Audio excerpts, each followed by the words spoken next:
Suri. Nah, tadi disebutkan oleh paman Anda, Pak Rustam, bahwa Anda mengatakan Pak mati itu sakit. Apa yang Anda rasakan waktu itu?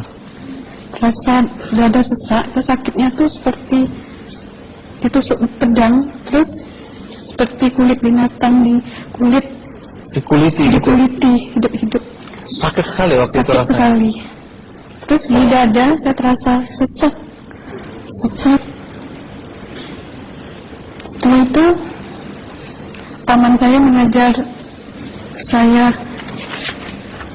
mengucap kalimat thayyibah,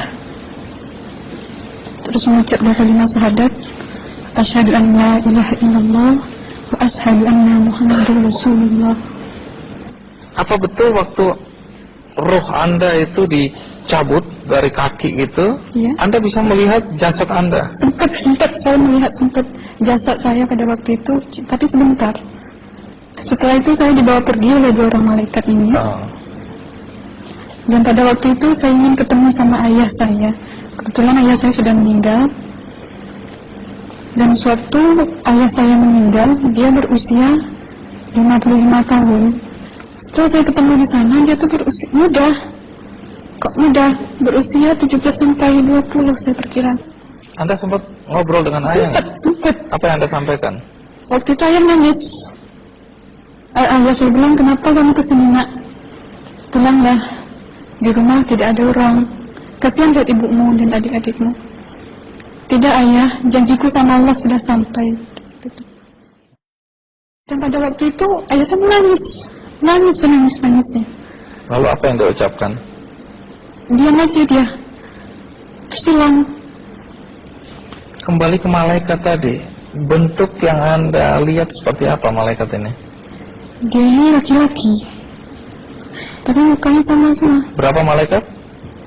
Dua. Iya. Fisiknya seperti apa? Seperti berserban, berpakaian ihram, mukanya sama.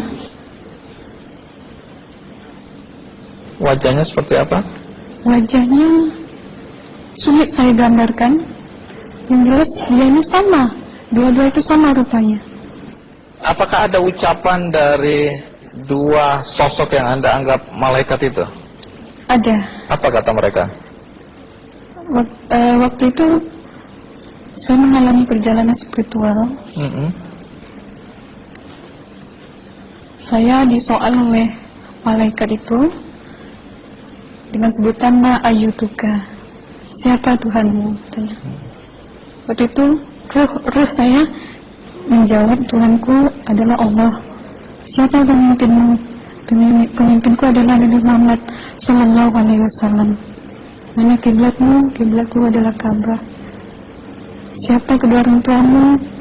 Siapa saudara maramu? Terus saya diperjalankan. Setelah itu kedua orang malaikat ini memimpin tangan saya, tangan kiri saya, membawa saya ke satu tempat, menduduki saya di sebuah kursi. Pada waktu itu kursinya tuh empuk, mungkin 8 busanya ya, cantik. Terus di sana saya duduk di sebelah kanan saya ada tiba-tiba berwujud seorang perempuan. Dia mengaku amal. Kamu siapa? Kata saya. Aku adalah amalmu semasa kamu hidup di atas dunia. Dan selama kamu di sini, saya akan menemanimu sampai yaumul akhir, itu katanya. Dan pada waktu itu saya melihat perempuan-perempuan solehah berpakaian muslimah, berkerudung, mencium pipi kanan, pipi kiri. Mungkin salam perkenalan pertama waktu menduduki di situ. Setelah itu saya dihijrahkan lagi, dibawa oleh dua orang malaikat ini lagi, melihat dosa-dosa besar ya. Di sana saya diperlihatkan ada seorang laki-laki memikul besi di bahunya. Saya perkirakan besi itu mungkin beratnya tuh berton kali ya. Berat sekali ya. Berat sekali. Terus dia berjalan nggak sampai-sampai ke tujuannya, berlumuran darah nanah, baunya na'udzubillah misalnya. bajunya tuh sobek-sobek. Waktu itu di roh saya disaksikan oleh Amal.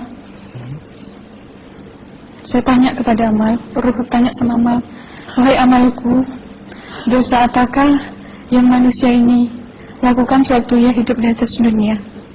Amal menjawab pada waktu itu, sewaktu manusia ini di atas dunia, dia ini adalah menyantet orang, meneluh orang, sehingga dia berjalan nggak sampai yaumul akhir katanya. Yang kedua, saya melihat ada seorang laki-laki saling bunuh-membunuh. Sebentar kayak gitu lagi. Waktu itu, suatu manusia ini hidup di atas dunia, dia adalah seorang pembunuh, hingga dia tidak mau bertanggung jawab terhadap orang yang dibunuhnya.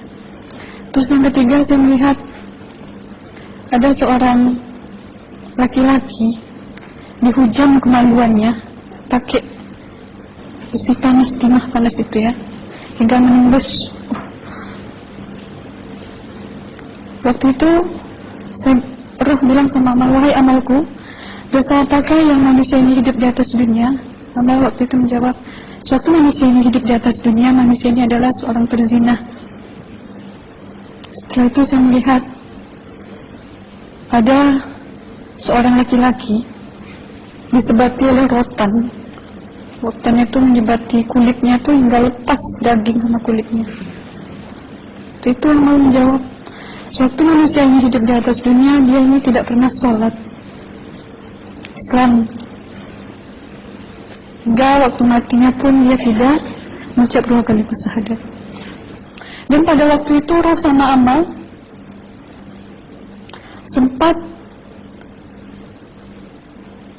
menghafiz Quran pada waktu itu dengan harapan supaya orang manusia yang Allah siksakan ini bisa terampuni dosanya. Jadi masih sempat waktu itu ya? Iya, roh sama Amal yang menghafiz Quran, bertahzim, bersalawat, baca ayat 1000 dinar, membaca Yasin. Tapi sayang, bahkan tambah banyak, Allah tidak mengampuni dosa-dosa mereka, sayangnya. Setelah itu, akhirnya yang terakhir kali berzikir. Zikir saya pada waktu itu, subhanallah, walhamdulillah, wa la ilaha illallah, wallahu akbar, la hawla wa la quwwata illa billahil aliyyil azim. Sekuat-kuatnya nada saya berteriak. Tiba-tiba saya merasakan detik jantung ya. Waktu itu mungkin paman saya yang menyaksikan. Itu saya koma. Disitulah saudara Anda kembali ke jasad ya? Iya, benar. Jadi banyak sekali Anda menyaksikan kejadian-kejadian di alam sana ya. Nah, menarik karena waktu kami menghubungin Mbak Aslina, pada dasarnya Mbak Aslina keberatan menceritakan kembali kisahnya. Tapi kalau toh akhirnya Anda mau sampai di sini dan Anda sudah bercerita, apa harapan Anda pada orang-orang yang mendengarkan kisah ini? Ya, harapan saya pertama, ya lebih banyak mumpung menyambut puasa ya, lebih banyak mendekat diri aja sama Allah, perbanyakkan amalan soleh, perbanyakkan zikir, perbanyakkan sholawat, baca Quran, dan sebagainya. Itu harapan Anda ya? Iya. Baik, terima kasih Mbak Aslina ya, sudah datang dari Bengkalis.